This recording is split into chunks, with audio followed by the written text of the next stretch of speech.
We're live in 5, 4, 3, 2, 1. It's the final countdown. In this video, we will be setting up to master my new EP, but we'll be doing it in GarageBand on my iPad. So if you're a creator and you're creating music in GarageBand on your iPad or your iPhone, and you want to see one of the ways that I master my songs, that's what we're going to be covering in this video. I got 5 tracks. They sound a bit like this. Well, one of them does anyway. I've got them set up here on my iPad, ready to go. And we will be... Oh, we're coming through the wrong output. See, this is why I do things live. I was like, why is that so quiet? It was coming through the wrong input on my mixer there. Let's try that one more time so you can get a better feel for what we're going to be listening to here. Let's try that again. Take 2. Maybe I'm trying too hard just to win, but that sounded a little bit better now, didn't it? So if you want to see how I do this, please stick around. If it's your first time here on the channel, my name is Pete, and this is Studio Live Today, where my goal is to help you create, record, and release your best music. And we do that through tips and tricks and tutorials and live stream videos just like this one. If that's your bag, consider subscribing. As I mentioned, I do have my a blank screen. It's going really well here. This is what I say. It's always when you're doing something like this, when you're doing a live stream, it could be absolute, perfection. You could get this great. There we go. It's come back. You could get this great, perfect stream, or you could get a bit of a car crash. And sometimes it's a bit of both. So we'll jump back in here. My screen is up here. Hooray! Now it's a really tiny screen. But this is what we're going to be showing here. I'll just adjust this. You're seeing a bit behind the scenes of a live stream here and some of the things that can happen. But that's okay. Yeah, there we go. We're back in business. So we do have GarageBand here. I've got my 5 tracks that I've exported and I've brought them into files. Don't worry, I'll show you this step by step, but to give you a bit of a view of where we're at, here's the 5 exported stereo wave files of my 5 different tracks here in the Files app, and then here is the GarageBand versions of them. What I'm going to be doing here is creating a new GarageBand project file, bringing all 5 masters or final mixes in to my master track, and then we'll be having a bit of a play around with them. I'll be showing you some of the methods I use. I then go away and do a whole bunch of tweaks and things to get it happening, because it'll probably take me a few hours. You probably don't want to be sitting there for a few hours, but if you have been following along, and you're here live, thank you for being here, and thank you for joining me. If you are new to the channel as well, we will dive into it in just a couple of minutes. Let's just say a quick g'day to the folks who are here live with us and who are the early birds here.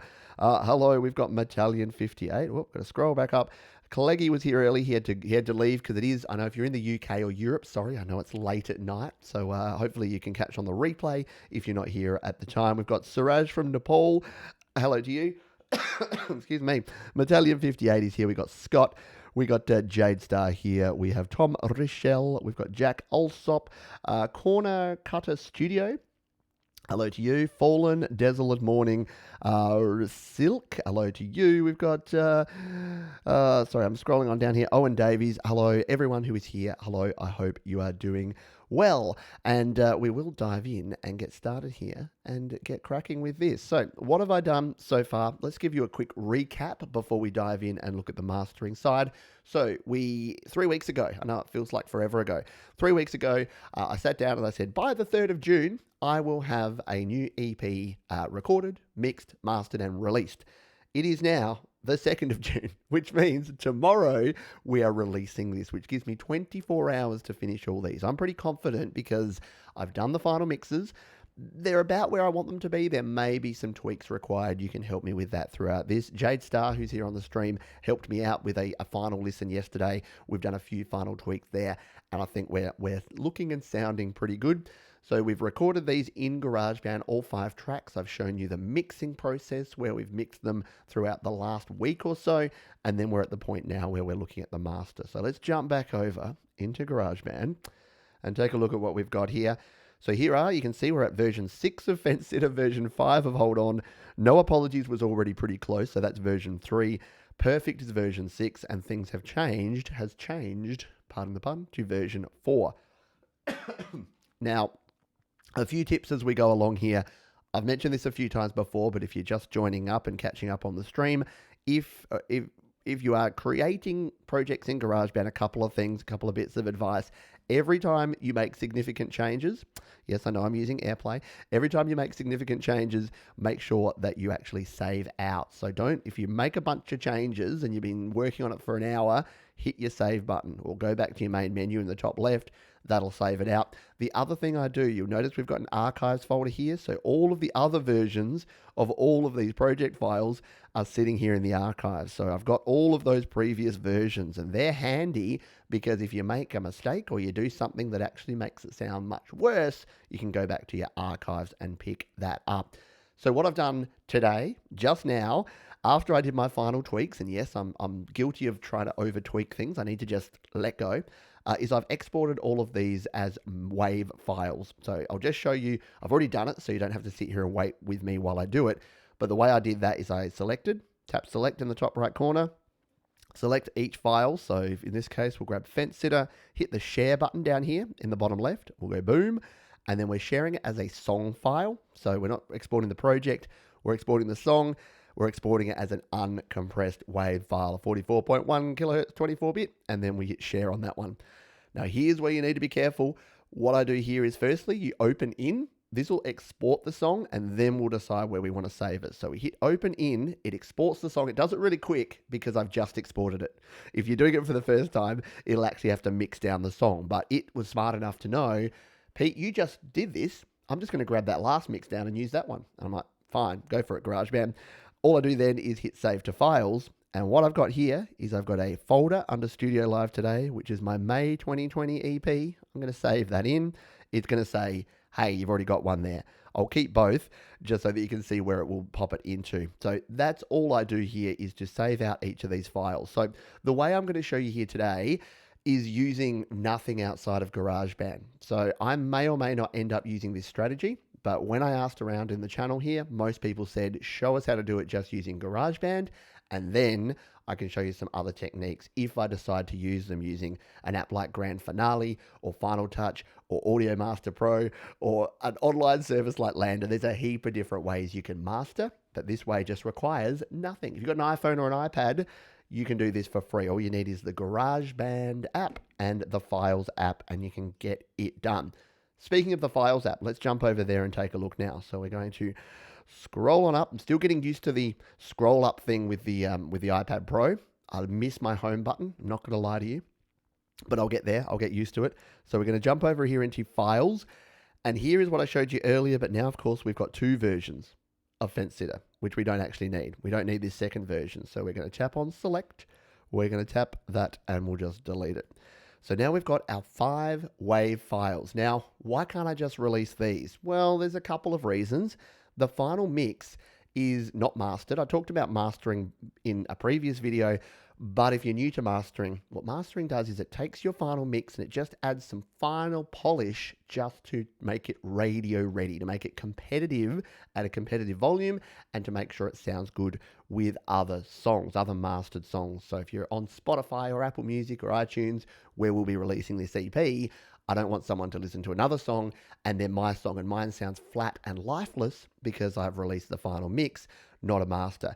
Now, of course, we can just play these directly from in here. So if I grab No Apologies, which is going to be the first track here, there will be a lead in on these WAV files because I have a lead in my GarageBand project. So if we hit play on this, it's going to take a while to actually drop in and start playing. It's also not going to come through the right output, so just bear with me a moment while I readjust that again. Every time I plug this in, it wants to use, oh, and then it does that again. Craziness. I'll need to go back into GarageBand in a moment to get this happening. It's the first time I've really displayed something like this in the Files app using Reflector, which is what I use here to show, and yeah, it doesn't love it. It doesn't love doing this. It works in GarageBand, no problems at all. So we'll have fine times once we get to GarageBand. But for a few minutes here, it may just be playing through a different channel here on my mixer. But let's just give it a play and see if it's actually going to play back here in the Files app. It's not really important because it's just to show you that it is actually there. So let's give this a go. It should be hitting the music. Yeah, there it is.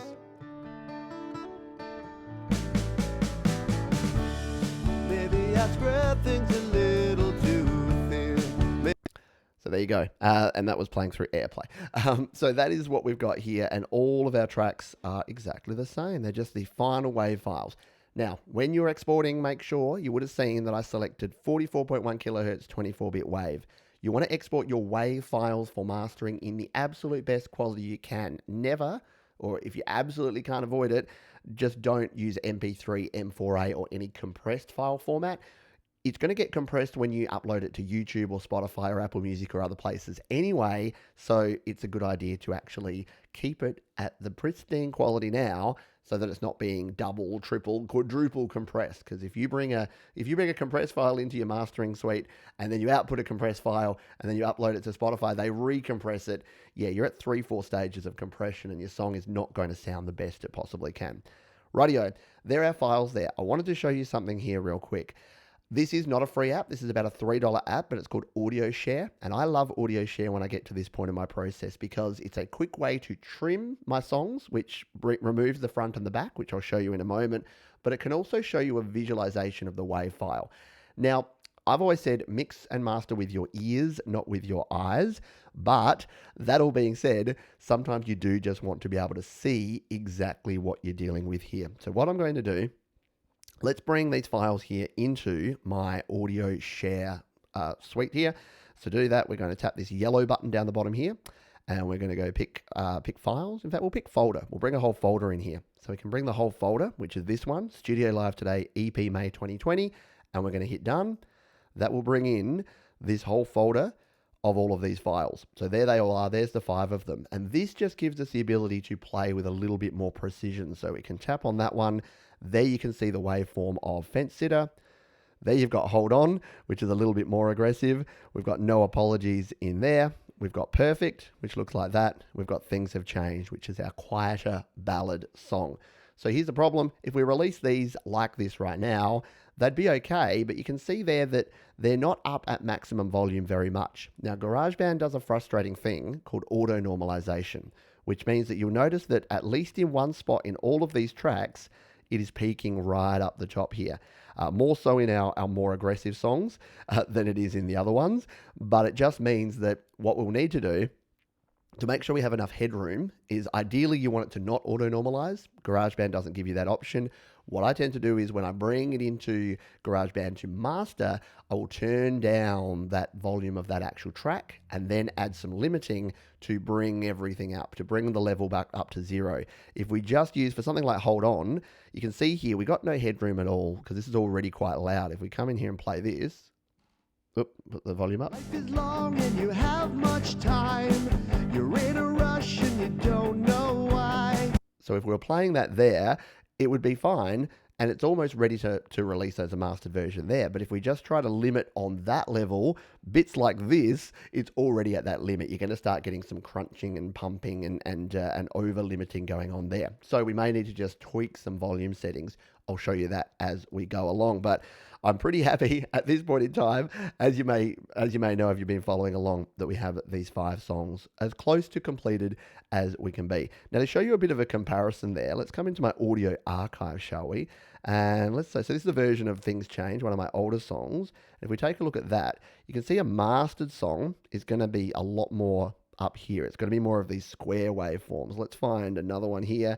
Here's, for instance, a master that Jade did of No Apologies. You can see you've still got a bit of dynamic range there, but it is pushing up around the top there.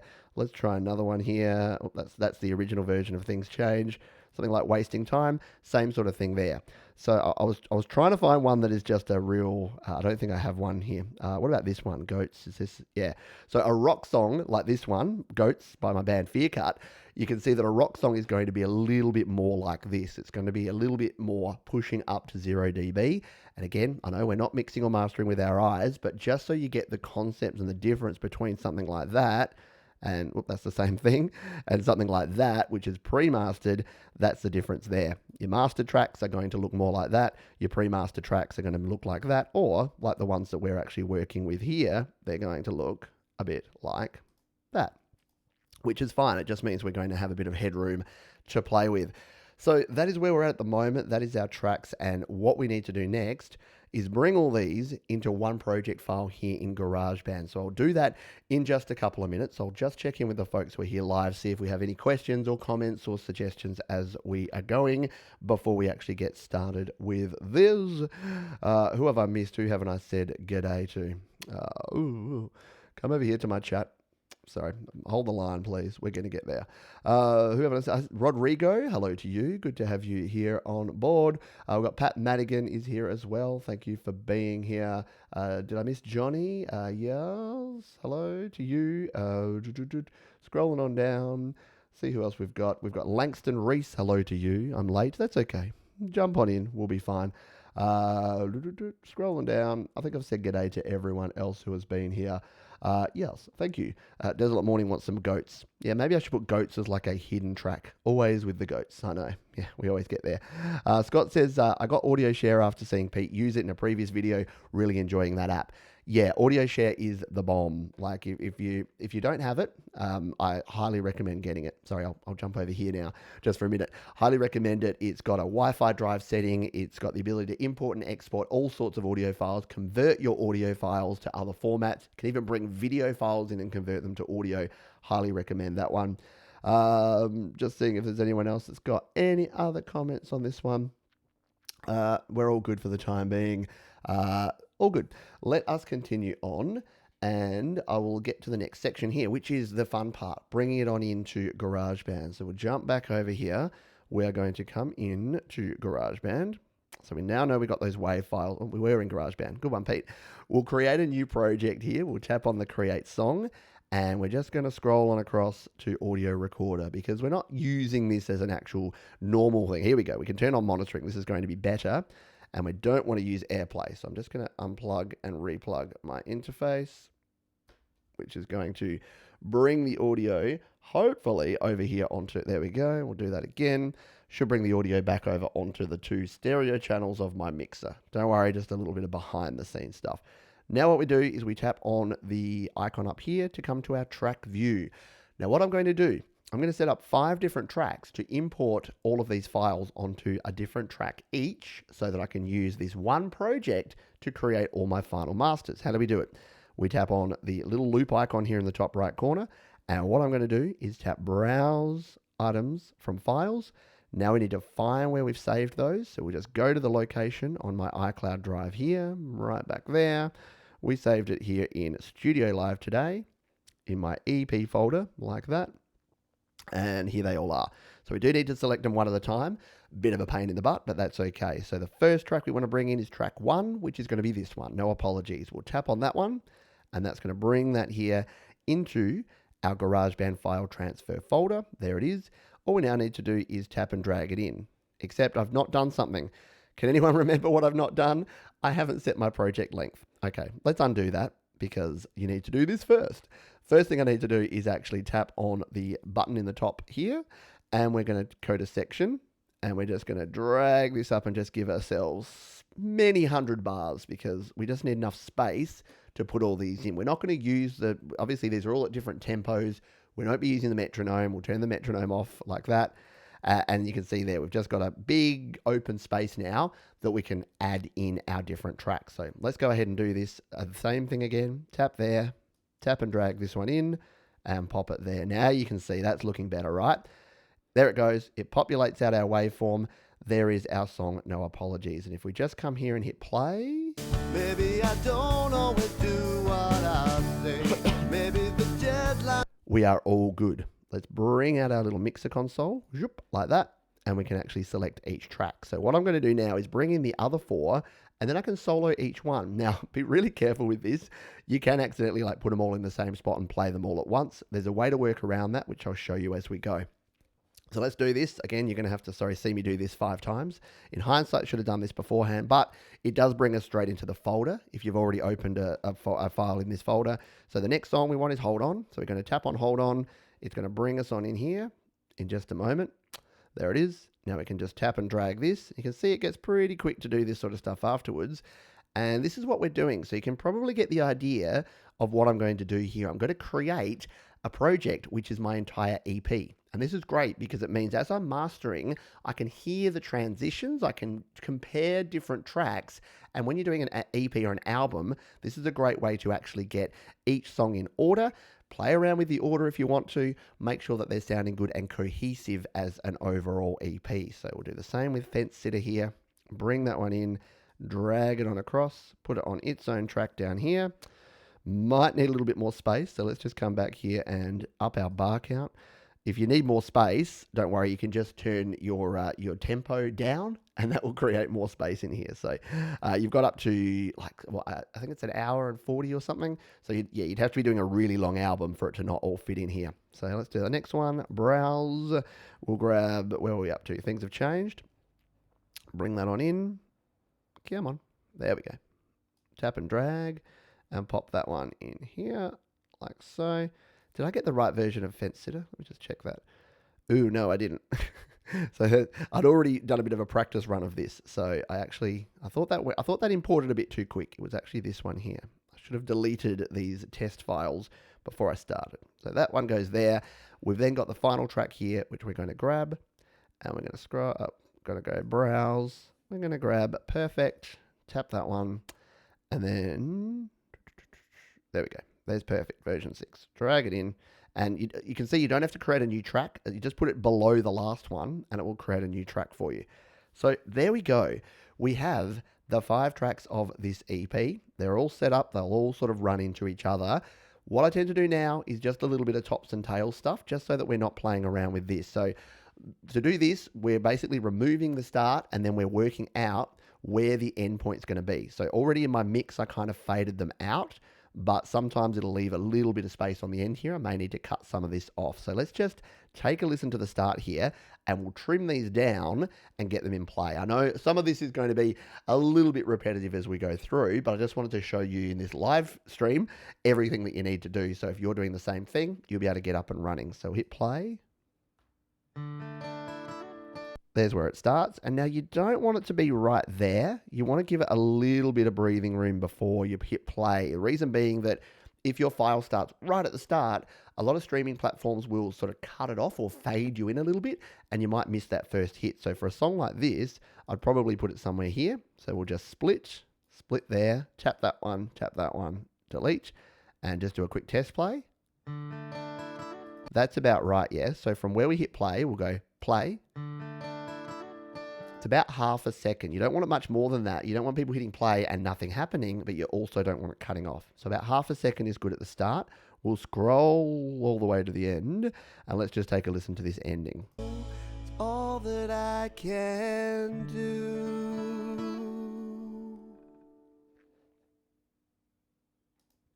So yeah, it's probably almost close to the actual end of that, which is where the last little bit of that tail of fade out goes. So let's just take another quick listen.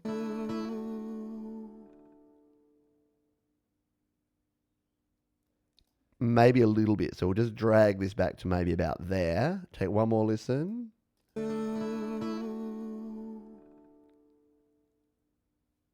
Yeah, that's definitely going to be enough.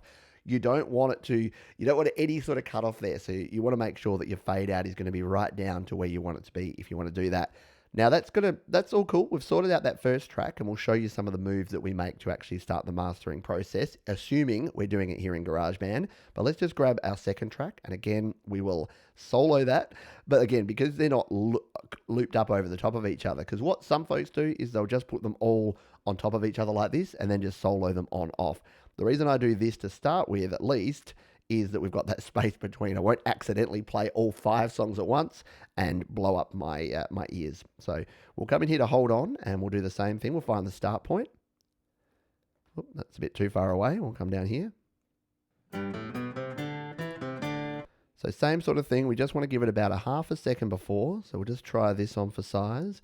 And because we're using non-destructive editing here in GarageBand, it gives us the ability to just shift this around. I'll show you what I mean. So let's try this. Might be a tiny little bit too long, so we can come in here and just grab this handle and shimmy it. And don't forget, if you tap and hold, you go to this sort of smaller view. So you go to the zoomed in view, and if you zoom all the way in, you snap to grids off, and then you can set it to exactly the point you need. It doesn't have to line up on any of your grid lines. So if you zoom all the way in by spreading your fingers apart, then you can pinch back in and you'll be back to where you want to go. So let's just try this again. Maybe it's still a little bit too much. What about there? That's about right.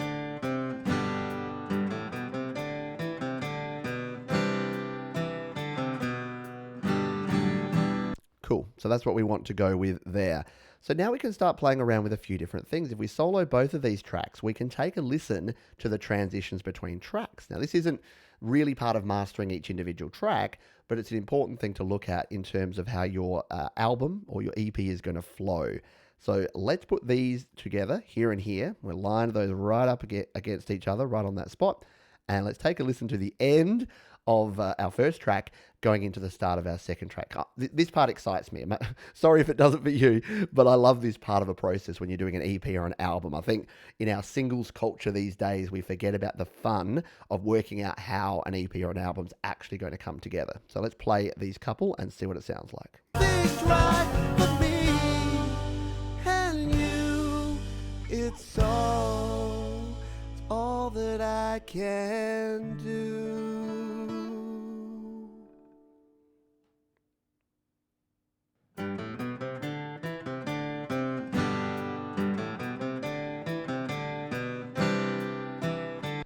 So there you go. We're going from one into the other, and we get a feel for how it's actually going to sound when we go through, which is hopefully good. So we'll continue on and do a couple of these in a moment. A couple of folks in the chat here are saying it's glitchy. If it's the video that's glitchy? Yeah, what I'm using here actually is a low frame rate.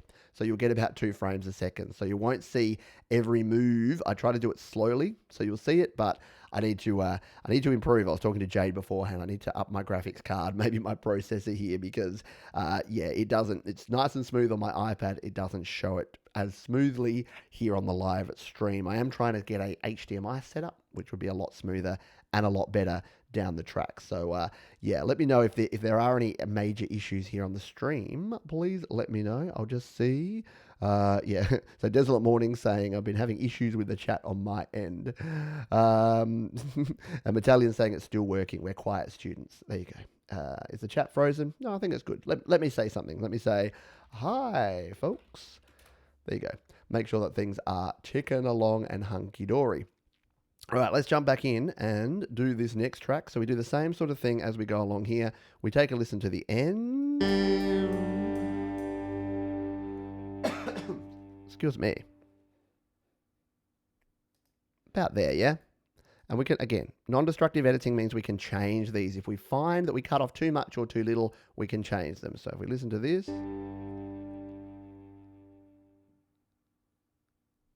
That sounds good to me. We'll grab the next one here, solo this, bring in Fence Sitter, shimmy it on across, find the start point of this one. We'll do this a bit quickly and I'll do the tweaking afterwards just so that we can get set up and move on to the next phase. So we'll try this. That's about where we need it to be. Tap it, split it, get rid of the intro, delete. And the beautiful part about doing this is that if we do want to make some changes afterwards, we don't have to do everything. And if, say, you want to go back to your original mix, you've got it all set up here. All you need to do is go back to your original mix, make your change, re-export it, and then bring in the new file here. And you don't have to change up everything else. You can even leave all your settings and everything else the same that you've already done with your mastering. So we'll show you that in just a moment. So let's just check this transition between these two.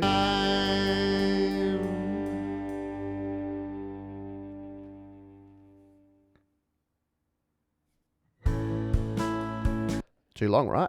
So yeah, you can start hearing that, yep, that's a little bit too long. So we bring this one back. We bring this one here.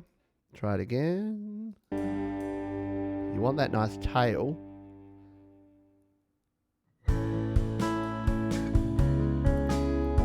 Into our nice quiet Fence Sitter ballad that we have there.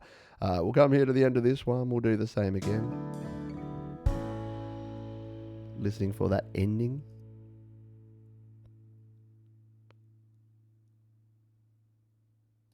Yeah, right about there. Bring that back. Make sure we don't cut off too much of that nice reverb tail.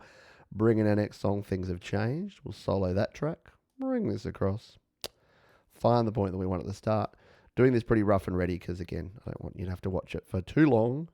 So not far enough. Bring it in about there. Bring it back to the point we had here. Listen to this final bit. Bright. And wait till it gets to the next one.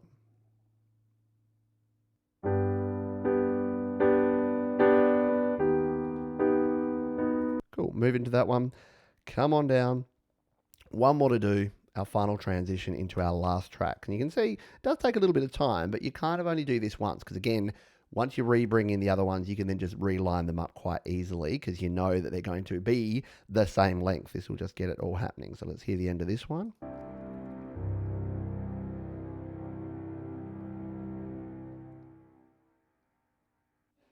See, that cut it off a bit too early, right? I need to give it a little bit more space to breathe. We might just need to do a little bit of automation on this particular master because it kind of just, see, hear that reverb that kept going there? We might need to play around with that. We'll grab perfect. We'll bring the start of it to the start and then we'll get that to here and then we'll play these together. Yep, that should be good. So we'll just do it again. Brrr. Sounds like John Williams there.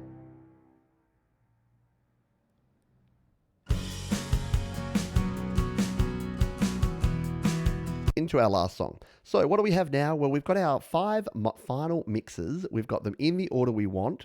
We could export this right now and we'd get one big WAV file of our final mixes and it would be okay. But it would still just be at the same level. So the things that we would add in mastering, the things that I generally add are a peak limiter, and I might look at or listen to for some EQ. So I'm going to show you that on at least one of these tracks. We'll see how much time we have here. I'll show you the method that I use just so that you can see what we do. And then I'll go away and do that on all the tracks. And when you join me next, I'll hopefully have all of this done. Excuse me, I need a cough and a quick drink. So I'll just turn this down for 1 second.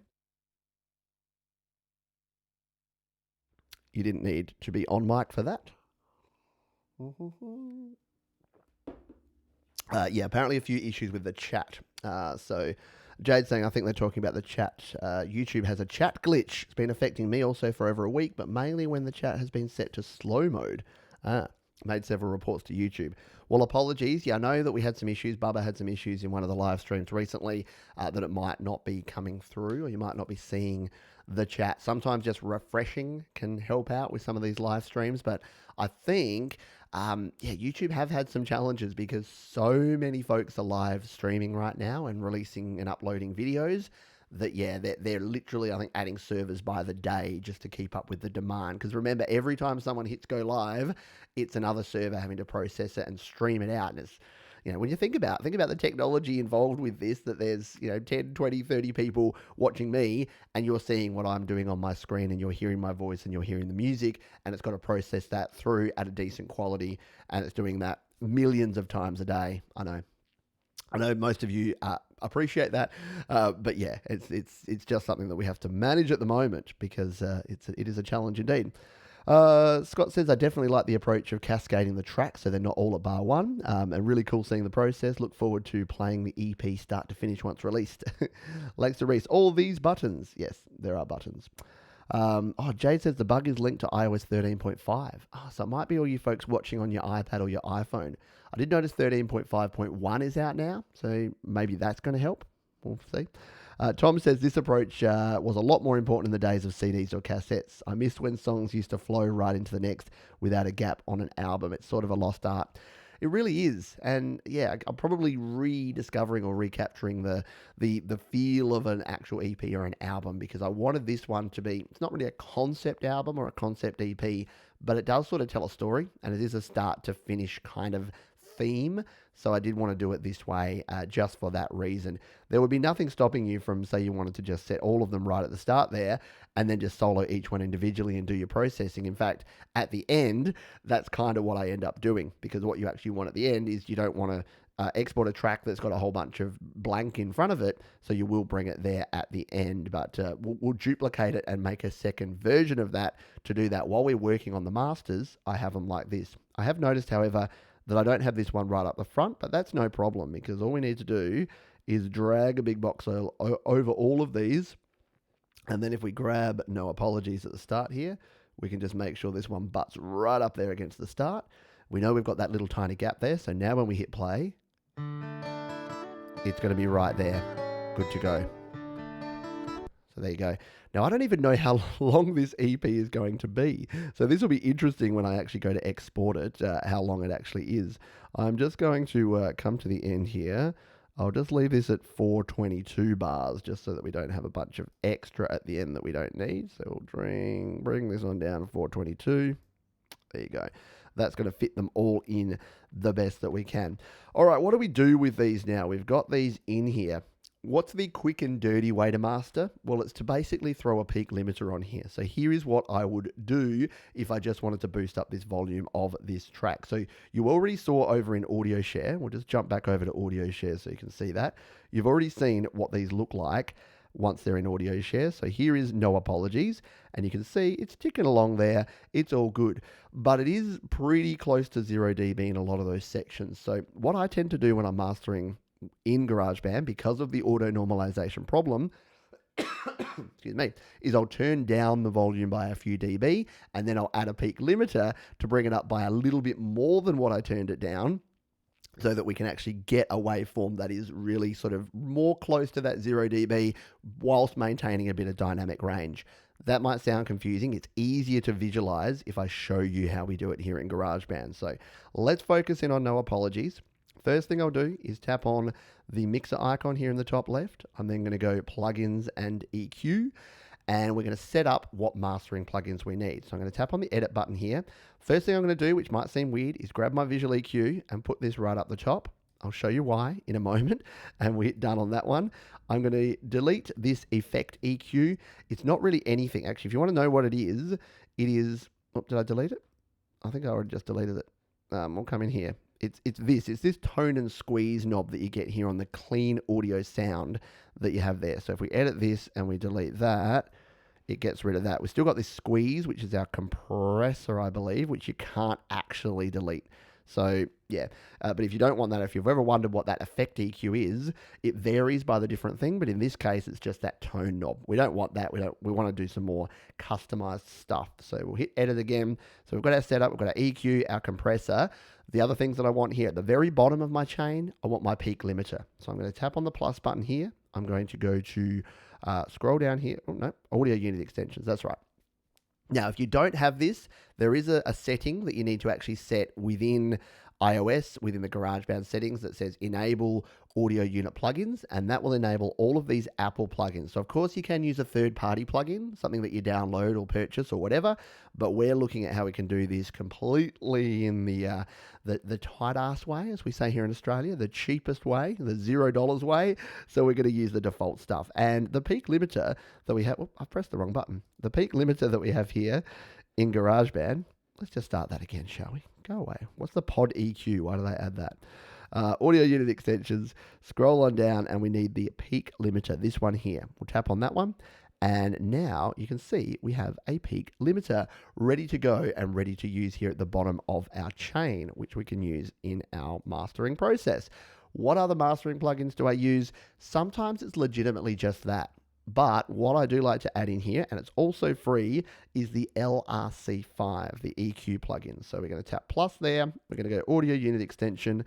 We'll scroll on down and we'll grab LRC5. Now you can go totally nuts with this stuff, but remember the point of mastering, you should have your final mix to the point where it is almost ready to go. Your mastering is the do no harm bit at the end. It's the final tweaks that are just going to take your final mix from good to hopefully very good or great. So we don't want to do too much on this.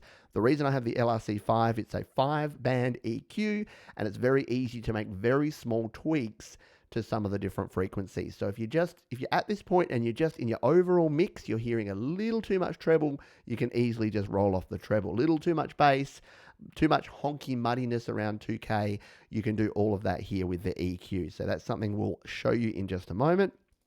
And then, of course, the final stage here is actually adding in the peak limiter to the bottom of the chain. So at the moment, we'll turn all these off. We've got nothing on. Let's just take a quick listen to what this is sounding like at the moment. I'll make sure that I've got all of my settings here so that you're hearing it as clearly and as balanced as I am in my headphones here. And then we'll go ahead and we'll start adding some plugins and doing a little wee bit of mastering.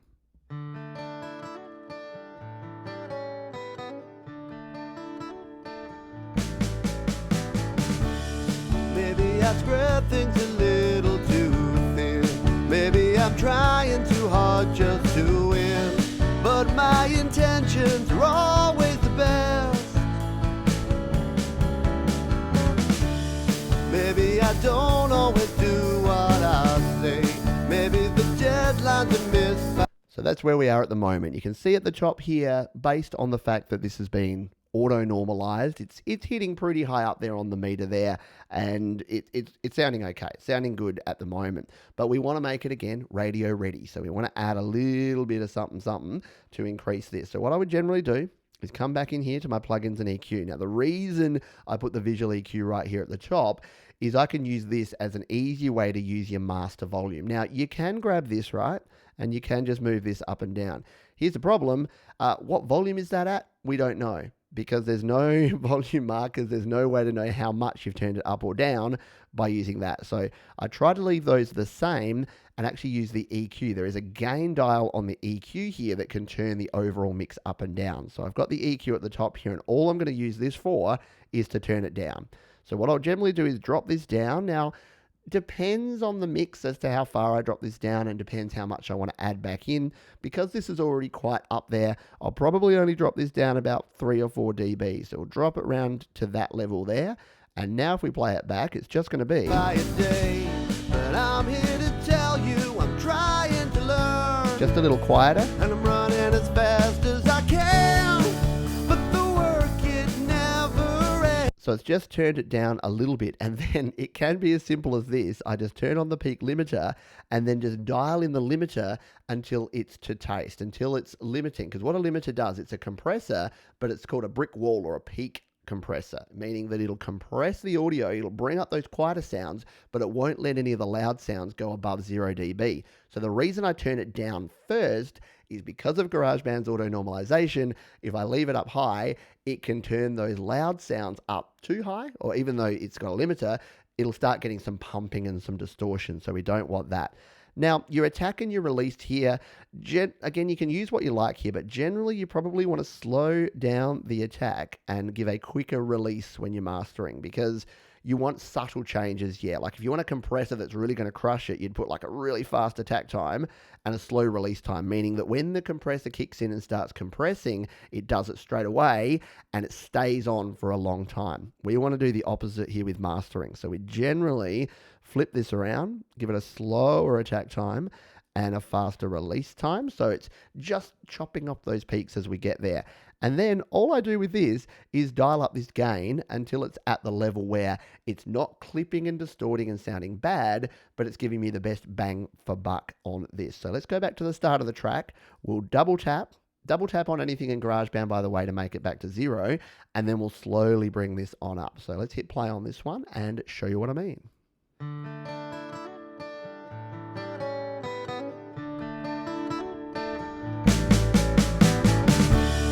Maybe I spread things a little too thin. Maybe I'm trying too hard just to win. But my intentions are always the best. Maybe I don't always do what I say. Maybe the deadlines are... So what you're hearing there is, as I'm turning up that gain dial here on my peak limiter, it's turning up the volume, but it's not actually going above. You're not hearing lots of distortion and lots of clipping coming in straight away. You're just hearing the volume go up because we've turned it down and because it's a peak limiter. Again, if it was just a compressor, it would compress up above 0 dB. It would start sounding really terrible. And you probably heard that as I started turning this up too much, getting up around 10 dB, it started sounding really crunchy and a little bit too much. So you want to find the balance here. So let's just have a quick listen here. If we come back to the start here, we'll turn the peak limiter off. Actually, we won't go to the start. We'll go to a bit where it's really sort of cranking along here, and we'll hit play, and I'll turn the limiter on, and you'll hear the difference that the limiter makes. Now, yes, volume is a factor here. The amount of gain, we hear things louder, we think they're better. So be very careful with this, that you don't just turn it up so it's like 100 loud, turn it up to 11. It might sound good straight away, but it's not always going to be the best quality sound. So let's just hit play on this one again. Maybe I'm biting up more than I chew. Maybe I need to be honest with you, but I just don't want to show any weakness. Maybe I need to step back for a while. Maybe I don't need. So to me, that's sounding in around about the right zone. Now, I mentioned before that the reason I like using audio share is it gives us a visual representation of what's going on. And whilst it doesn't tell us everything, it can tell us if we've maybe gone too far or not far enough. So let me show you what I mean by that. We're just going to export just this one track, and then I'll bring this over into audio share so we can compare the final mix version that I exported the first time to this version. Because yeah, you guessed it, it's going to auto-normalize it again. But the good thing is it doesn't really matter because it's already at 0 dB. We know by adding the peak limiter, we've already pushed it up to 0 dB, and because we've turned the input gain down, it'll level that out. It is not a perfect solution.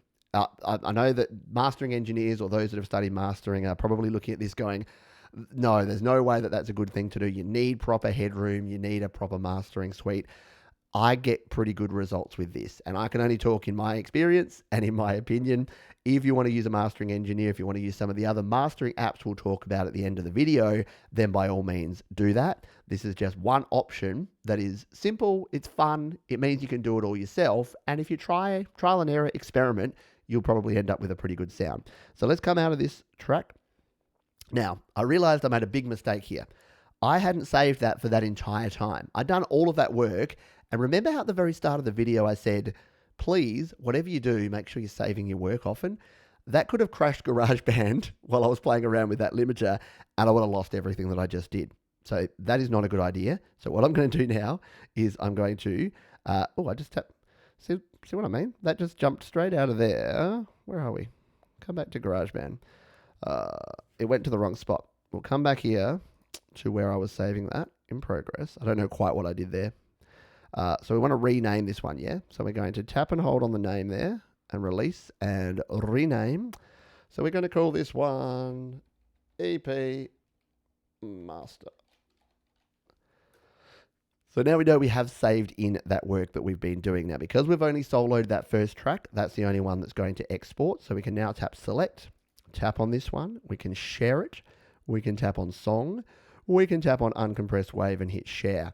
This is now going to go here. We need to open in. It's now exporting, and it should be pretty quick because it's only one track that it's exporting. It's not having to mix down the 10, 20, 30 tracks of an original song.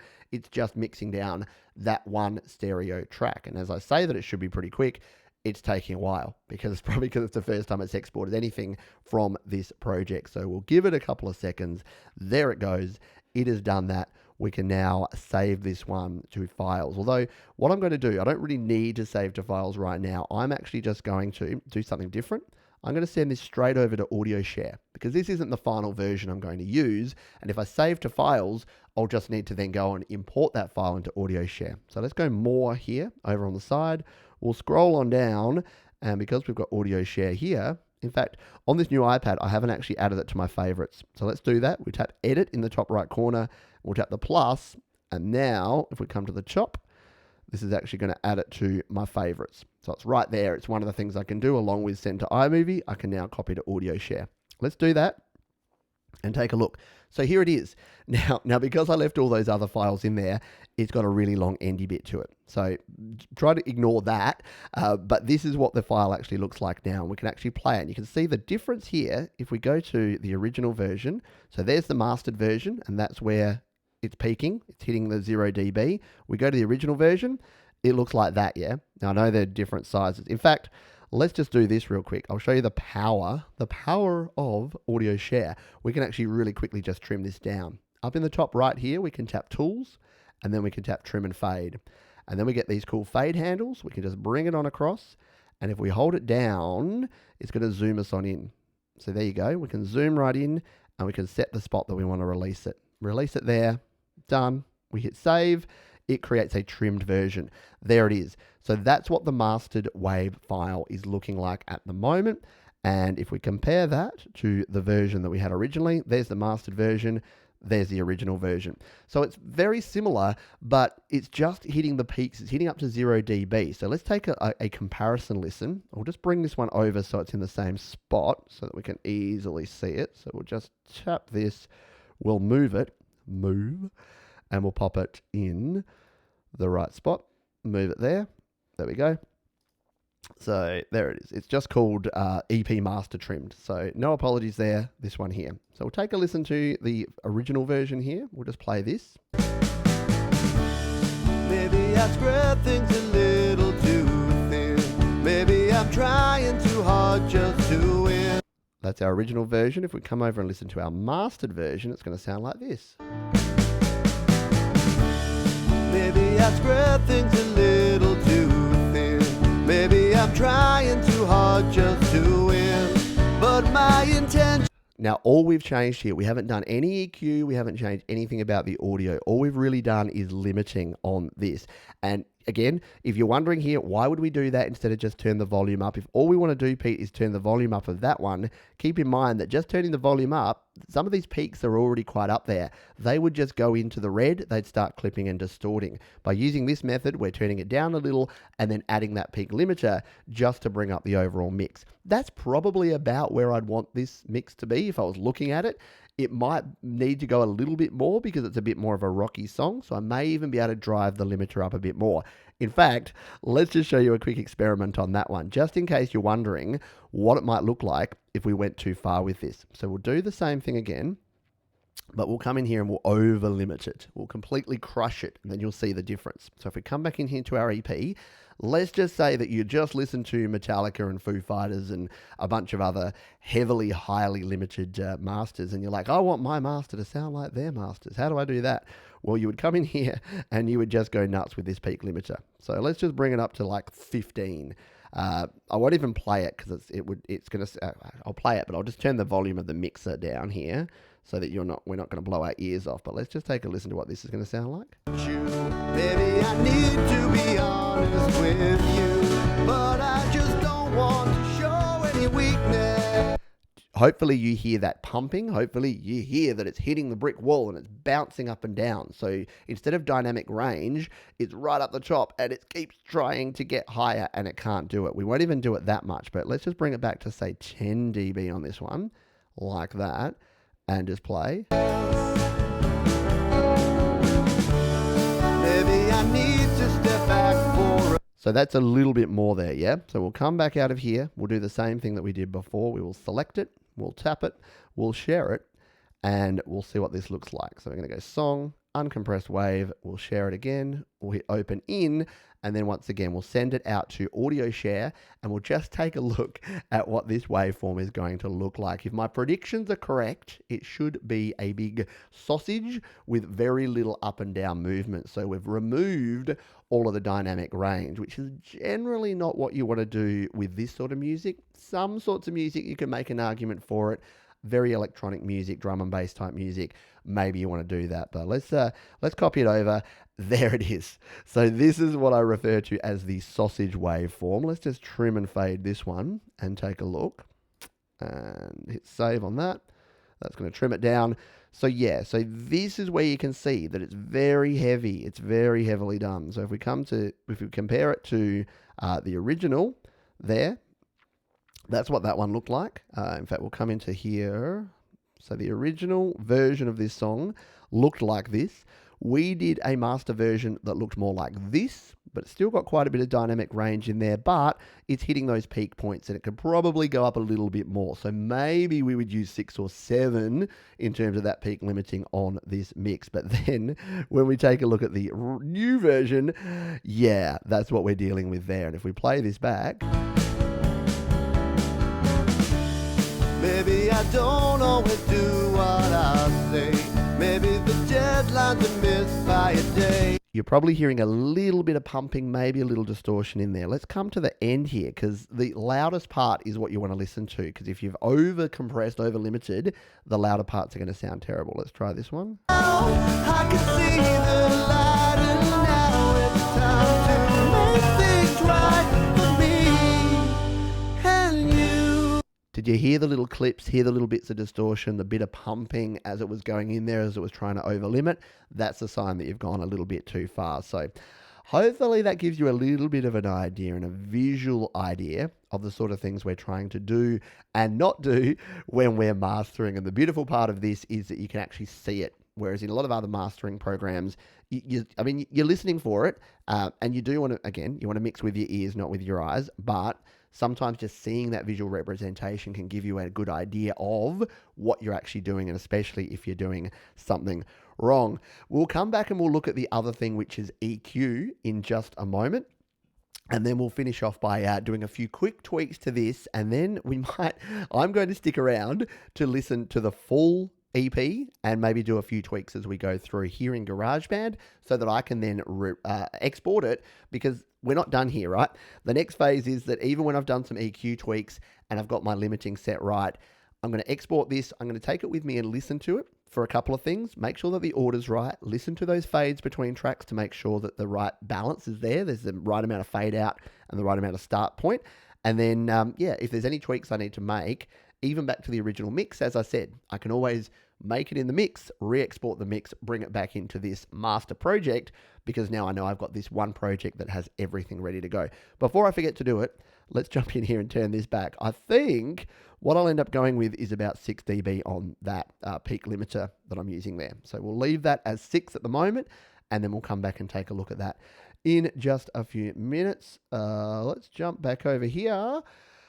I'll bring this up on my screen so I can chat to the folks who are here live. Sorry, my other screen is up over this side, so that's what I'll be looking at. Who have I missed and what have I missed? We'll go back up and to the point where I was at. That's where we were. So we're talking about the cascading tracks and how we're actually doing that. So Corner Cutter Studio says, Tom, I was going to say I've done it. I've seen it done this way before, 20 years ago or so. Yeah, exactly. It's not common these days. The reason I do it is that when I'm doing an EP or an album, and I haven't done an EP or an album since 2018, so I haven't actually done this process since then. But the thing is, if you're doing just a single track, you can use the exact same process. You would just have your single track in there and do the same thing. Jade says the bug is linked to 13.5. 13.5 does nothing else, but it kills the... 13.5.1 just kills the vulnerability for jailbreaking, which is what tends to happen. Hello, Dimple Pochi. Good morning. It is morning here as well, so hello to you. Tom Rochelle says, guess I hold off updating iOS a bit longer then. Yeah, if you're not on 13.5, maybe stay on 13.4 for a while. Owen says, I always find mastering the hardest part. Yeah, and I get more questions and more controversy generated when I talk mastering, because there's a couple of schools of thoughts on mastering, yeah. One is that, actually there's several. One is that these days you don't even need to master. Just put a limiter on your master bus of your DAW and you're done. There's an argument for that. That's all I've done with this basically so far. So you could argue that that's the way you do it. The other argument is no, you need a professional mastering engineer, because there's so many things you need to do to make sure that your master sounds good, that you must go all out with your mastering, sort of the other end approach. And then there's somewhere in between, which is that mastering should just be those final tweaks. It should just be to not do any harm to your final mix. If you've done your final mix well, it should still be sounding good.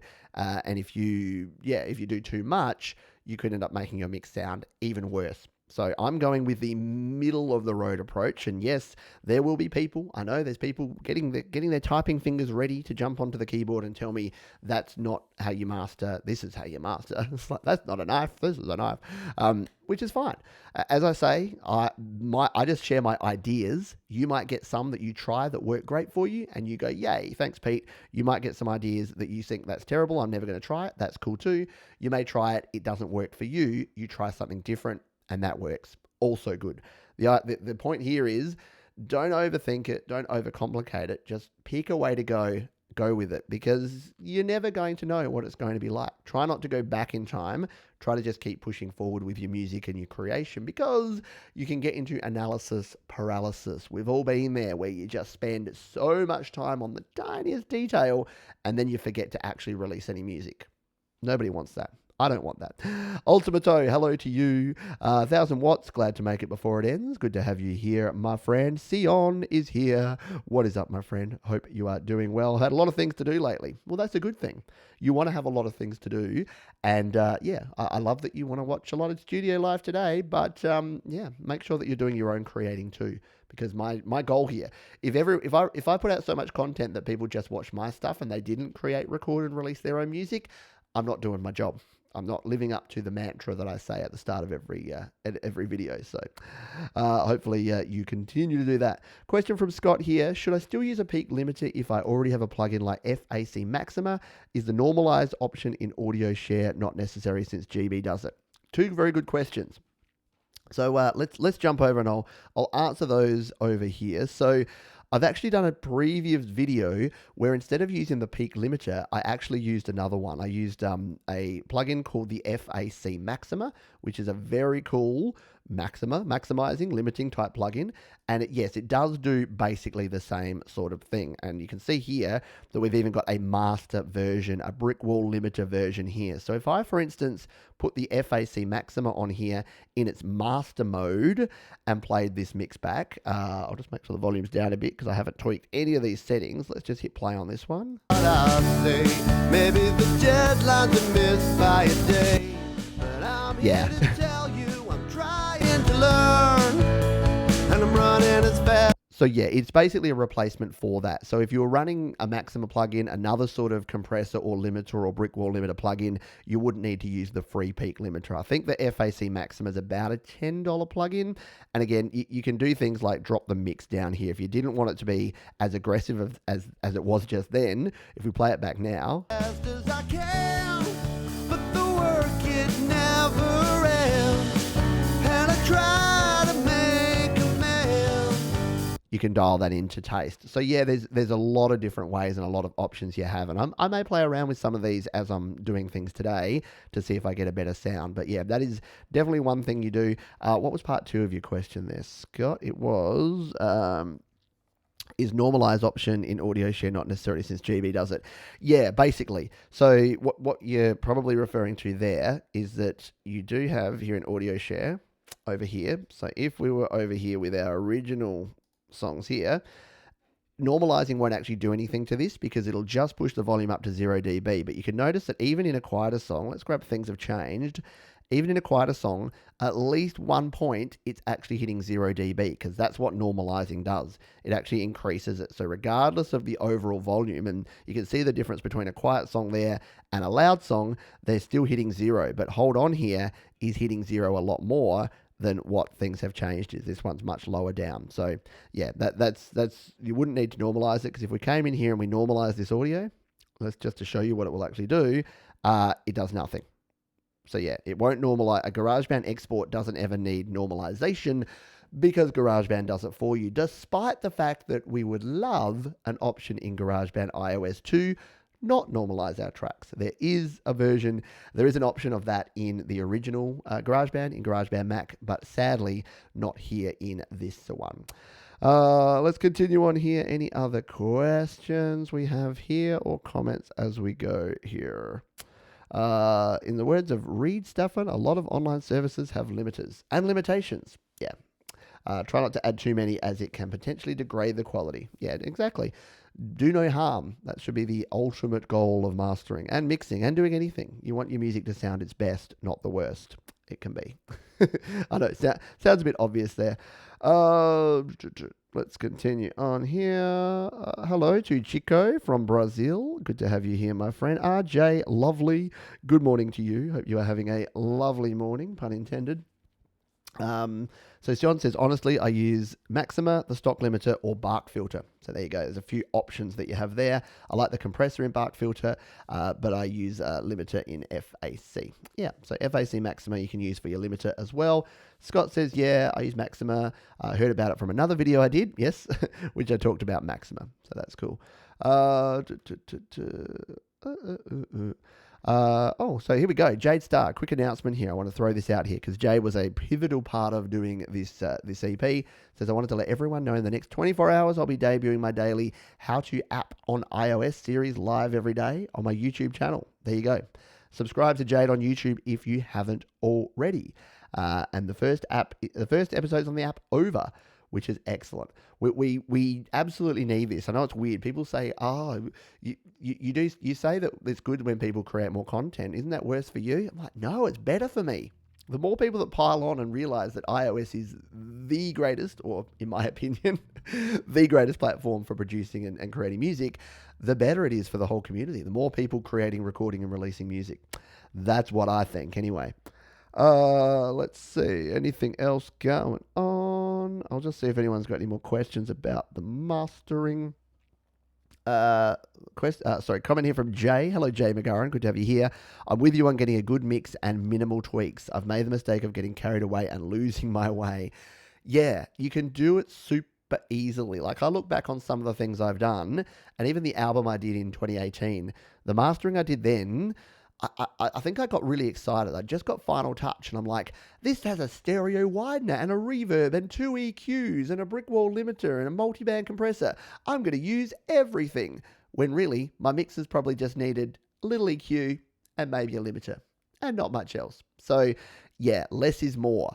Don't use it just because you have it. Same with plugins. Don't use plugins just because you have them. Listen to the sound and go, this sound really needs blah. And then find a plugin that does that if you need to. Sometimes it needs nothing. Same with EQ. Sometimes things need no EQ. If you've recorded it well, you may not need to EQ it at all. So keep that in mind. Scott says, thanks, Pete. Had no idea there was a master preset for FAC. Yeah, FAC's got a couple of mastering presets which you can dial in and then tweak to get the right sound depending on your track. We've got Ultimato is also announcing. I like this. I like that people are announcing their stuff here. Releasing a video either today or tomorrow on how to make a music visualizer in iOS. There you go. That sounds extremely interesting. I use the Visibel from Clevgrand as the visualizer. Assuming you're talking something like that for creating a video, that's a great app that I really, really love. I think I'm nearly caught up on this. Dimple says, will you be doing more content on the Zoom live track? Yeah, I should. I've been using it. So the way I normally do things is, you might have realized, I haven't done a full review of the Steinberg UR22C, even though I love it, even though I use it daily. And I haven't done a full review of the live track L8, even though I use it every day, even though I love it. The reason is that I don't like reviews that people do after using things for a day, a week, or even a month. Like, I tend to like when someone says, I've been using this thing for 3 months, and here's all the things that are great about it, and here's all the things you need to be aware of that aren't so great. So that's where I'm at the moment, is that I'm using the crud out of these things every single day so that I can find as many of those nuanced little things that are great and that aren't. So the Zoom live track, for instance, if I did my review originally, I would have said, hey, it's great, it does all these things. But what I'm finding these days is that a couple of things annoy me, that you can't disable the master output. So I have to unplug my monitor speakers or turn them off every time I do a live stream because I'm coming through headphones. Otherwise, it comes through the monitors as well. And I have no compressor. So my old mixer had a compressor on channels 1 and 2. The Zoom live track doesn't. So they're two limitations that I didn't really think about much in the first week or even month.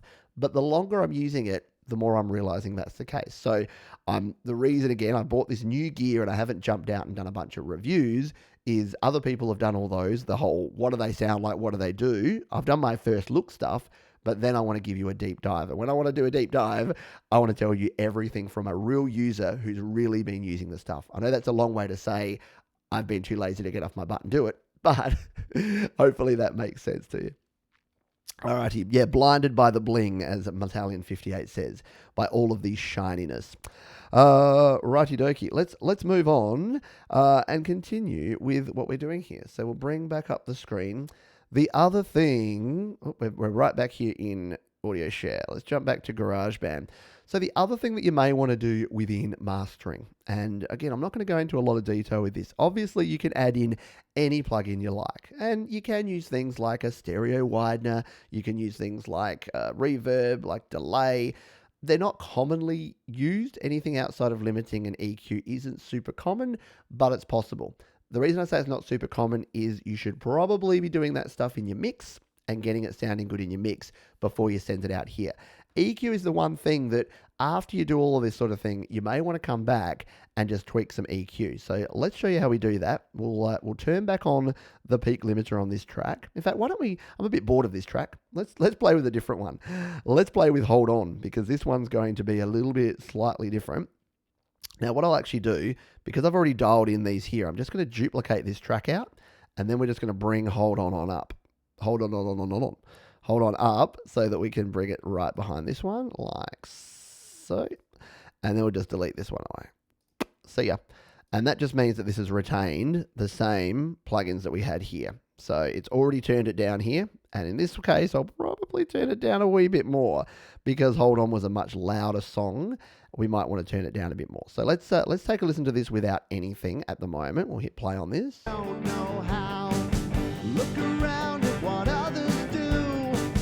Think it's easy, so why not? So it's sounding a bit softer there. We'll add in the peak limiter and we'll dial this one up to, around about that same 6 or 7 dB. Let's hit play. Not you, but success isn't overnight. So if you want to win, you're gonna have to fight. Hold on, hold on. It's gonna be a long time. And the reason I chose this song is that I do like this song, and I've added in these electric guitars, and it's got a lot of sort of buzzy, trebly type instruments. So this may be a candidate where at the mastering phase, I may want to do a couple of little cuts. Now when you're doing EQ, there's subtractive EQ and there's additive EQ. So subtractive just means turning down, removing a frequency. Additive, the opposite, turning something up.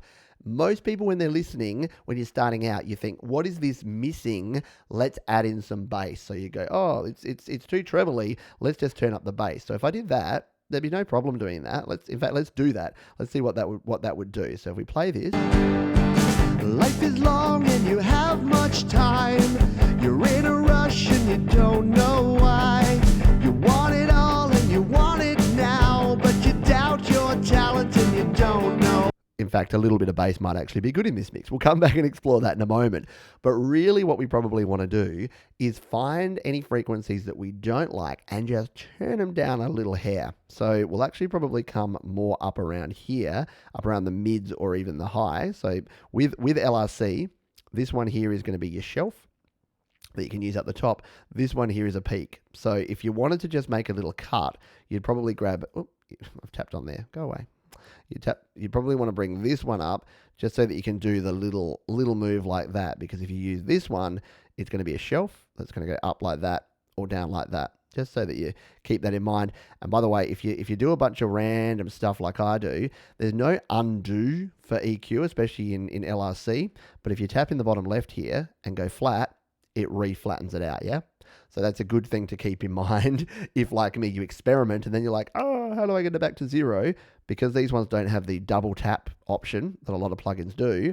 Just go flat, flat, and you'll be back to flat.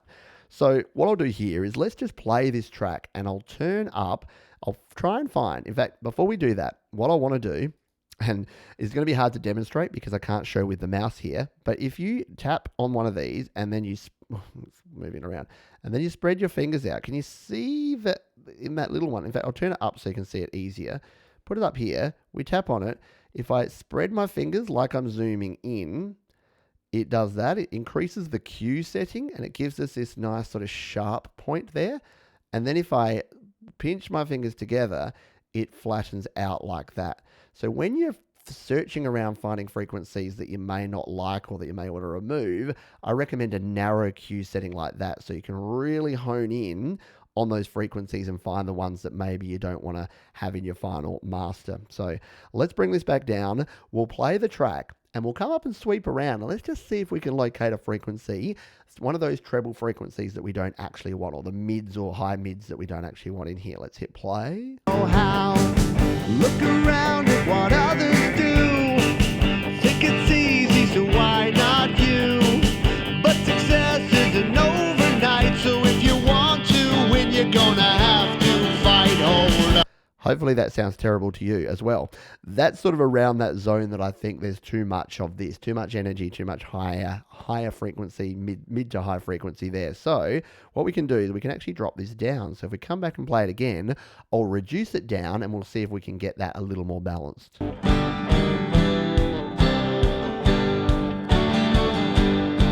Life is long and you have much time. You're in a rush and you don't know why.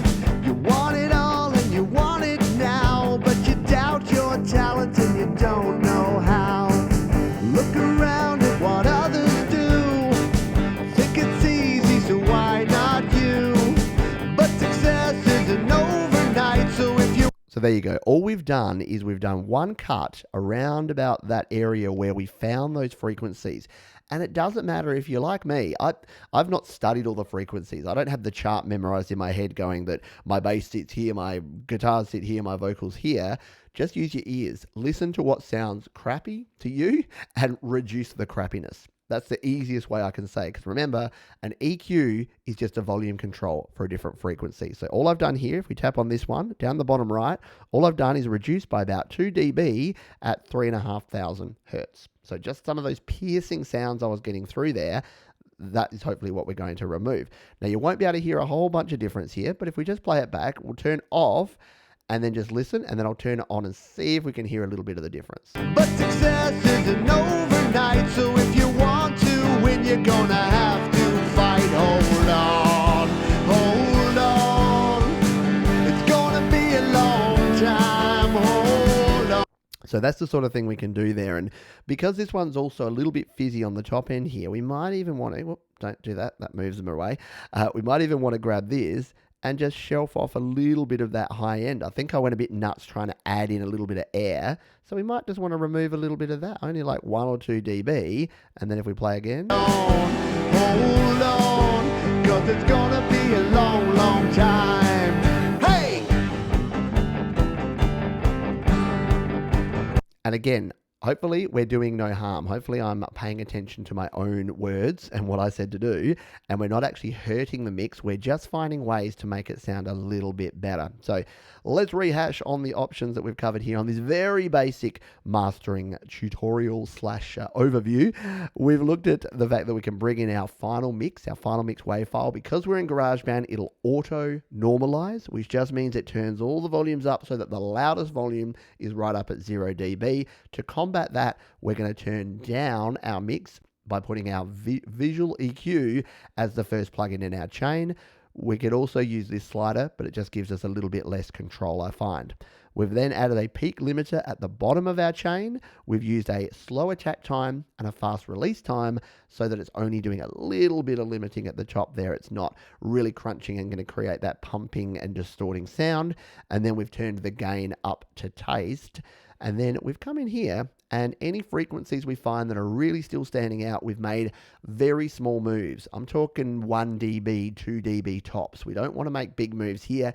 If you need to do a big move here, you may want to consider going back to your original mix and then doing it there so that you can actually tweak it on the actual instrument as opposed to the overall master track here. So again, that is a very simple way of doing this. In the final section here, we're going to do a couple of things. I'm just going to go through and quickly add some limiting to these, and then we're going to listen to the entire EP. That's going to be at the very end of this because we're already quite a way in here. That's going to be at the very end. But for now, let's just show you a couple of other options that you have for mastering. If you are new to mastering or you're new to iOS, a few folks have been talking about these as we've been going through, but there are a couple of other options. So we'll come back out here. Hopefully I've got these installed on my new iPad. So one of them is Final Touch. So if we bring up Final Touch here by Positive Grid, you probably know Positive Grid from their other work with Bias. Is Bias a Positive Grid do? Yes. So what we can do, we can actually import a file here into our into audio. Let's try it again. Into Final Touch, and we've got a full mastering suite here. Now, the thing is, Final Touch is very, it's got a steep learning curve. I've got a full series on Final Touch, so you can find that here on the channel. Just search Pete John's Final Touch. It does have a full suite of things that you can do. It's amazing, but it takes a while to learn. But let's just throw this in and throw a quick preset on there just to show you how it all works. So we can use Audio Share, which I like. So we can jump in here to Audio Share. We can choose a file that we want to bring across. So we've got one of these. What's one we haven't played with? We haven't played with Perfect. So let's choose Perfect. And we can tap Import into App. This is going to bring it in. So there is my song Perfect. We can now just jump around and play it. This ain't a dress rehearsal, so don't wait to see the sign. And the good thing about this is we've got a whole lot more control. We've got input gain over here. We've got output gain here. We've got all of the different things we can do. Pre-EQ, reverb. We've got dynamics here in the middle. We've got a stereo imager. We've got a post EQ, and then we've got a maximizer. So you've got a bunch of stuff that you can actually do here. And there's also a bunch of cool presets. So if we jump down here, and we'll find a preset. So we'll go genre-based, shall we? So this is sort of a rock song. Why don't we come down? Oh, we don't even have rock. That's cool. Country rock. Let's just put country rock. It's a little bit country. So we can put that on. We'll go back there. Yep, cool. Now if we play it back. Life doesn't have to be perfect, to be wonderful. Turn it off. Life doesn't have to be perfect, to be wonderful, they say. And the advantage, and you can see it straight away, is that we've always got this meter over here that's giving us a view of what the input gain is, what the output's looking like. We can sort of play around with that. We can then come in here and adjust thresholds and a lot more control over what we have in here with our peak limiter. And we've got a bunch of EQs and other things that we can add in there. So I may experiment with some of that today. Not too much because we don't want to spend a lot of time. Then when you're done with that, you can simply export your final mix back over to Audio Share. So if I just did this one, for instance, we'd go to Audio Share, 44.1 kilohertz, 24-bit WAV file.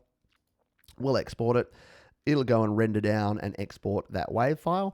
It'll bring it back over into Audio Share, and we'll be good to go. We can use it from there. So I've used this. I used this on my my album, Selfish Aware. So there you go. There's the mastered version. If anything, might have crushed it a little bit too much in this one, but it's okay. We come back to the start here and take a listen.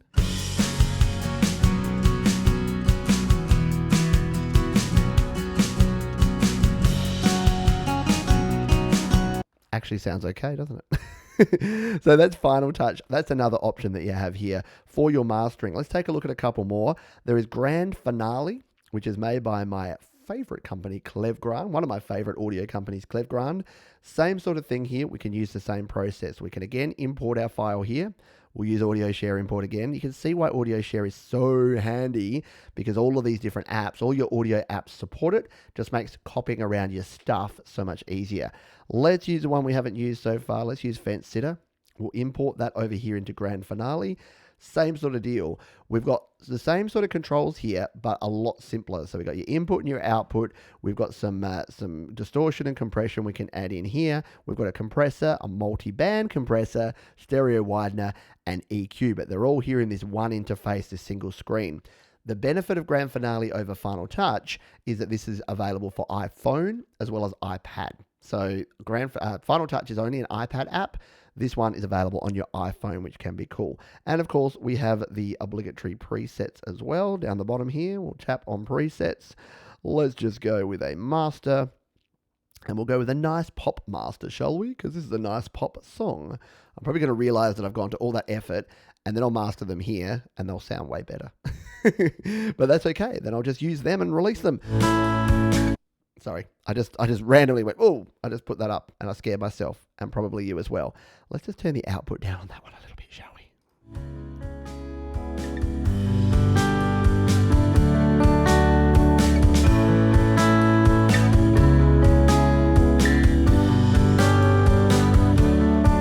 So same sort of thing, simpler metering here, simpler settings here that you can play around with. You can adjust your input and output. And again, instead of having all those finite controls, Clever make it simple. And I think it was Scott here that's saying they have a clean UI. So here it's like, do you want your compressor to be medium, fast, or slow? So because we're doing a master, I'd probably go slow generally. Similar to what I was saying before, you generally want a slower attack, quicker release when you're actually doing compression in mastering. You don't want it to be jumping in and compressing too quickly.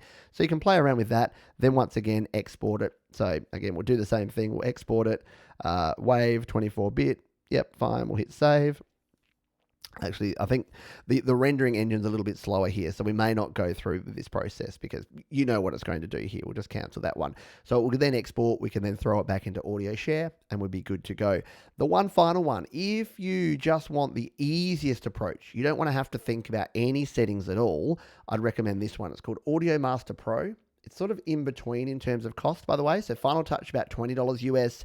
Grand Finale, I think, is about $15. And I think this one might be about $15 as well. Do I not have it on here? Audio Master. Oh, I don't have it on here. Audio Master. I don't have it on my new iPad. All right, hold the line a moment. I'm just going to re-download this sucker so that we can actually take a quick look at this, because I wanted to preview this one here now. Let's reach over to my keyboard, grab that one. We're going to search. I know you can't see this right now, just in case I show my passwords or anything weird. Don't need to do that live on the interwebs. I've been told that's a bad idea, to share your private information online when you don't have to. Audio Master. Where are you? Where are you? Sorry. Oh, I can't find it. Why is it not working? Is it Audio Space Master? Is it going to be like that? We may have to show you this another time, because I don't want to spend all the time. Audio Master. Audio Master, Audio Mastering. Audio Master Pro. There it is. Audio Master Pro Mastering app. We're good. We're getting there. Sorry, just hold the line a quick moment. It's just downloading. I'll tell you about this while it downloads. The benefit of this one is that, if we open it up, benefit of this one is that you don't have to think at all, basically. It does all the thinking for you. So here we go. No, let's not have notifications. No, yes, it probably needs the microphone. Okay, got it. So what we do here, we import a song. So again, simple case of importing a song, and in this one, import from iCloud, I think we need to use on this one. Yep. So we'll just grab, we'll go Perfect again. Things have changed, a bit of a different one. We'll grab Perfect. It'll bring it in here. There is our WAV file again.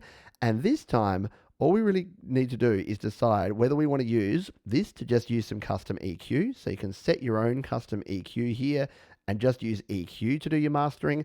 And then this at the bottom here is your limiting. So if you wanted to do this yourself, if we just we'll double tap these to bring them back. Oh, there is no double tap feature. We'll reset them to bring them back. So what we could do is, if you just wanted to use a limiter, you add nothing else. You just hit play. I've turned it down there because it always turns it up a bit too far. But we hit play, and I'll hit play, and then I'll just dial this limiter up, and you'll just hear the difference that it makes here.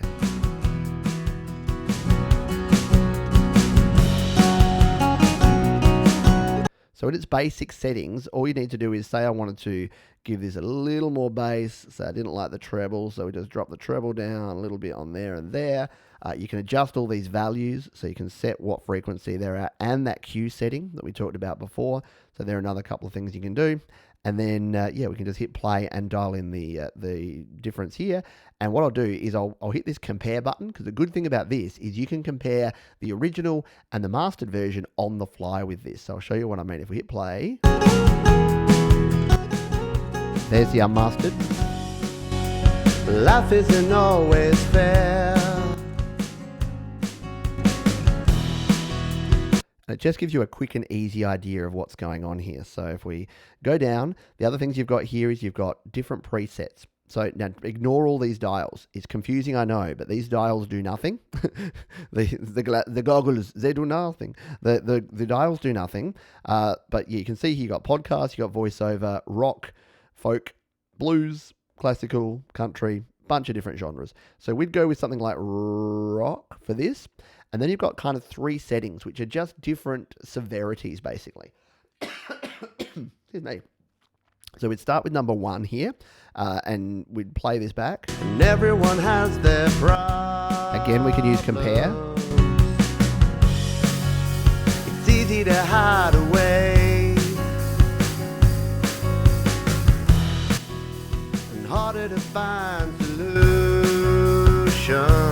But I So this one can be great, and when I'm doing just one track and it's just something that I want to get out to someone, but I want them to hear what a mastered version will sound like, I'll generally jump in here, grab a preset, turn up the limiter just a little bit, make sure that it's really popping, and then share that file. So rather than doing a complete master, this is a great application for just those quick mastering versions that you want, just to show someone what a song is going to sound like. So that one is called Audio Master Pro. I've got complete videos on all 3 of these, so I will circle back and put links to those down in the description afterwards. They're not down there yet because I didn't think ahead in time very well, but I will put those here. If you're watching on the replay, by the time you're watching, they'll be down in the description, and they'll probably be in the little cards at the end anyway that you can check out as well.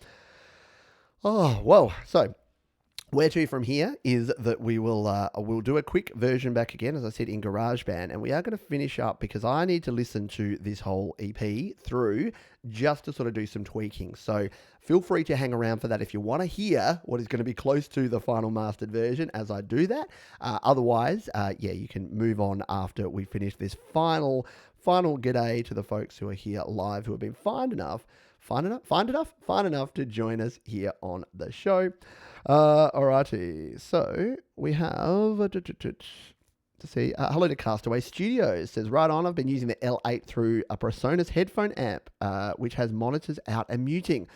That is what I need. In fact, I was thinking of you the other day because I'm like, you use the L8 and you got a studio set up. I'm sure you've got some sort of solution for this, and yeah, I did want a recommendation on some sort of external amp that I can actually go through that can then bring the headphone out, that can then go out to my speakers, and then I can just turn that on and off. That would be a great idea. 1000 Watts says I got to record some music, however I might be back later. All good, that is cool. Metallian, see you later, see you on the next one. Good to have you here, my friend. Scott says I like the 5-band EQ. I wish it had a visual to it. Yeah, it would be good to have the visualization. Scott Pete said, even flat sounded great on Hold On. Great point though, I'm doing too much EQ on the master, then maybe I need to revisit my original mix. Yeah, it's generally the case, isn't it? Scott also says, haven't got any Clevgrant apps, but I would like to. From what I see, they keep their UI simple. They absolutely do. Hello to you, Arthur. Hope you are doing well, my friend. And Sion says, you can instantly share to Grand Finale from the share icon. Yeah, that's another good point, is that you can actually just share to any of these mastering apps directly from anywhere else. So into Final Touch, into Grand Finale, into Audio Master Pro, anywhere in the share sheet, you can just send those out. Langston Reese says, this is a long video. It sure is. And Huiska says, hey, I've seen you before. Hi, hope you're doing well. Just bought a Chester Oak S700 microphone today. Does anyone know anything about it or used it? Not me. I haven't, but maybe other folks have. Yes, this is a long video, so yeah, please watch it in sections, and if you need to move on, that is totally cool. But we're going to finish off here by just coming in and adding a few. What I'll do is I'll do what I did with the other ones. Hang on, I'm not showing you my screen. That would be a better idea. We'll come here. So I'll make the same changes I made here. We'll duplicate out Hold On, and then we'll bring Fence Sitter up to sit underneath it. Boop, like so. We'll delete out the old one. And then we will come to this one and take a look at this. We'll do the same there. Whoop, I've gone too far in. Oh, yeah. We'll try that again. We'll duplicate these settings just so we have similar sort of settings for each of these. And then we can tweak them as we go through. So I'll play back the whole lot, but I'll kind of live master as we go because I need to do this anyway, and then you'll be able to have a listen to the final mixes of these songs if you are interested in doing so. That one we can delete, and then we will do the same with this. We will duplicate that out, and then we'll grab this one, move it up, and then we'll be good to go. We can hit play on these and take a listen to this, and then I will let you know where to from here. So we'll delete out that one. That is done, and we are good to go. Alrighty, so what I'm going to do now, thank you for being here, by the way. Yes, if you've been watching the whole thing or parts of it, or you're watching on the replay, I hope you got some value out of this. You can hit the like button if you did. The next phases of this, keep an eye out. We'll be having a release party here on the channel coming up in the next day because we're releasing this tomorrow. So keep an eye out for the announcement around that. That'll be a premiere video where I talk through the process and play each of the tracks, which should be a lot of fun, and I'll be there live as well to join you. So this is going to be, again, the premiere of these final mastered versions that we have here in GarageBand. I'll hit play on this one, and once these are done, we'll be finishing off here on the video. So thank you for joining me, everyone. I'll throw my mic down and let's hit play on these and take a listen to my new EP called, at the moment, Mayhem. We'll see if it remains that way. Thanks for being here, folks.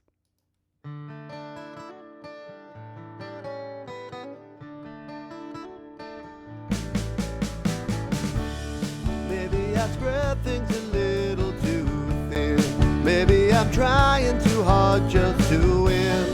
But my intentions are always the best. Maybe I don't always do what I say. Maybe the deadlines are missed by a day. But I'm here to tell you I'm trying to learn, and I'm running as fast as I can. But the work, it never ends, and I try to make amends, but it's not always easy. Maybe I'm biting up more than I chew. Maybe I need to be honest with you, but I just don't want to show any weakness.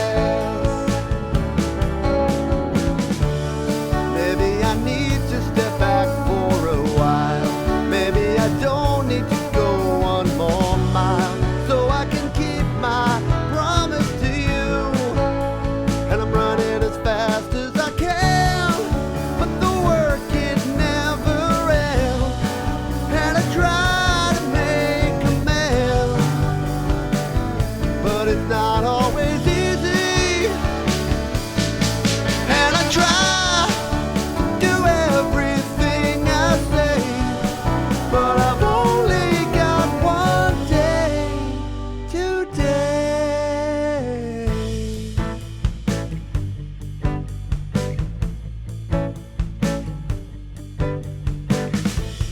When you think I've got it made, must be good to be this way.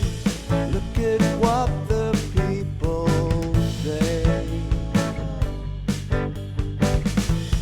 But the roses have their thorns.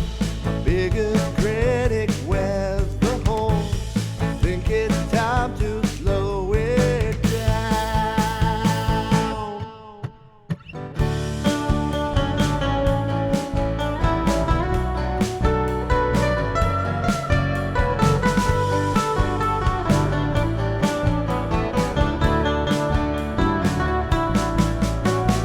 Now I can see the light, and now it's time to make things right for me and you. It's all that I can do.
may not say a lot of them.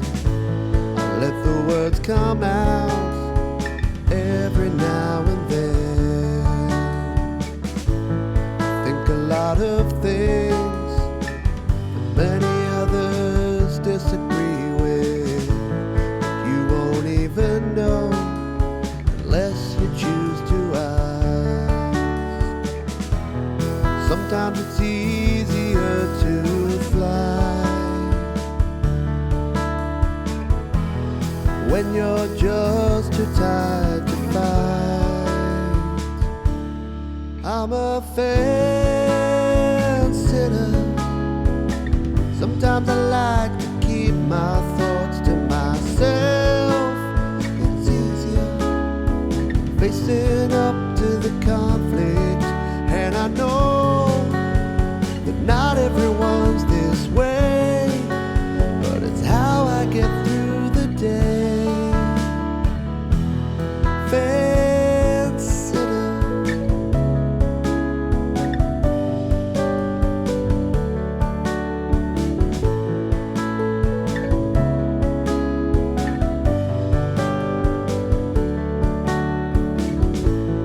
You might think I'm weak and I should just express myself, but it's not black and white all of the time. I should pick a side, go all in with one direction, but I don't think that's right for me anyway. Sometimes I try to close my mind. There's always another side. I'm a fence sitter. Sometimes I like to keep my thoughts to myself. It's easier facing up to the conflict, and I know that not everyone's this way, but it's how I get through the day. Fence sitter. And I don't expect you to be the same, but I'm asking for you to refrain from making me feel ashamed.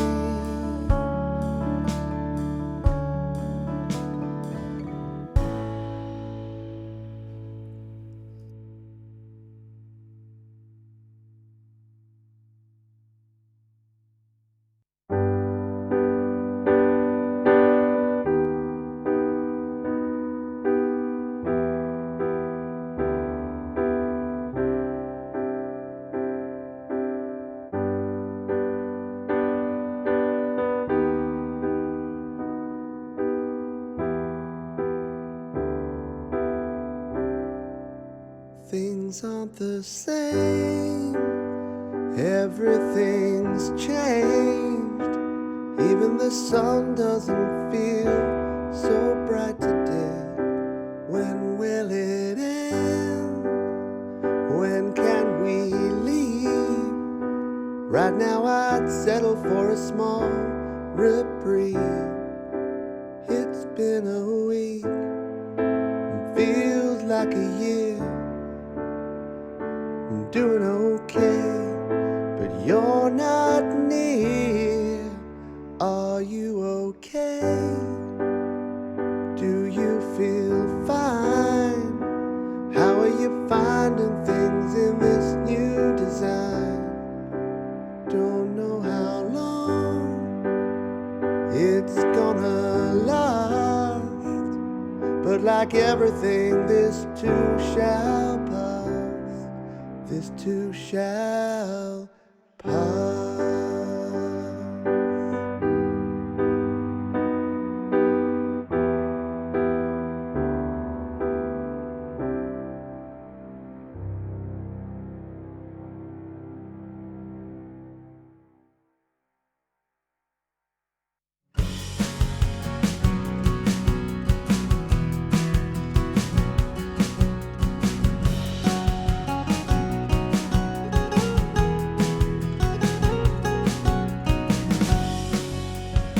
life isn't always fair, and everyone has their problems.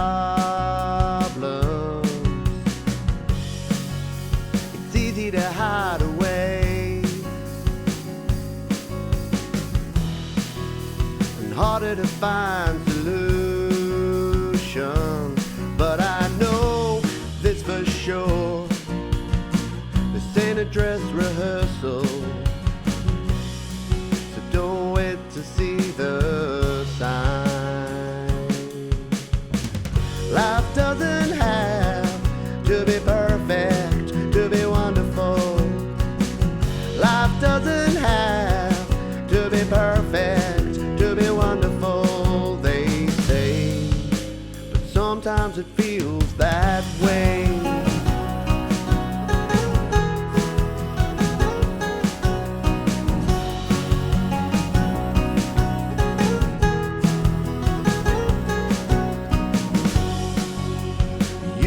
Not always win,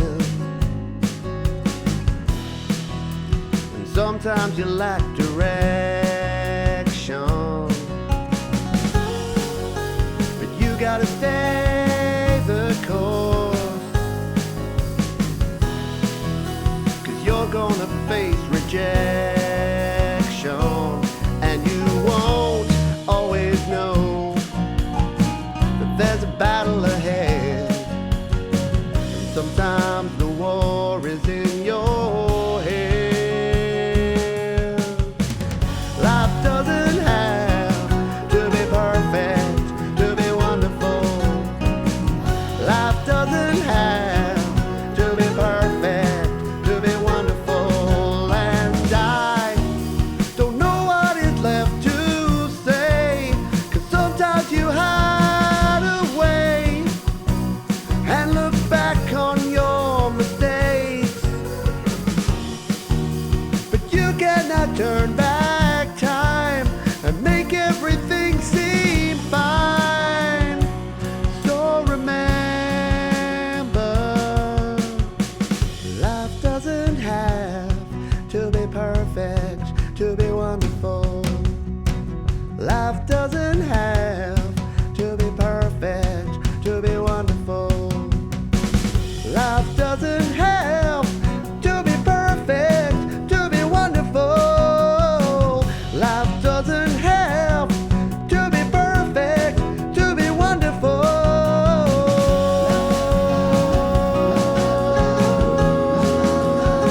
To be wonderful. To be wonderful.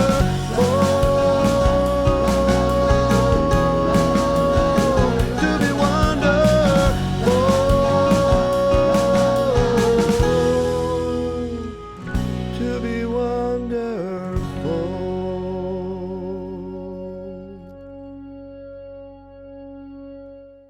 Thank you for being here, folks. Appreciate all of your support. And I hope you can join me on the launch party happening in just one day's time. This will be released tomorrow. So I've got some work to do this afternoon to finalize these masters, get my butt into gear. We've got album artwork. We've got to upload and distribute this sucker. So we'll be doing that in the next 24 hours. And then we will be having our launch party tomorrow. So I hope you can join me live then. Thanks everyone for being here. And yeah, I hope you got some value and learned a few things or just got a few ideas for next time. Appreciate you, and I'll see you next time. Cheers. Bye.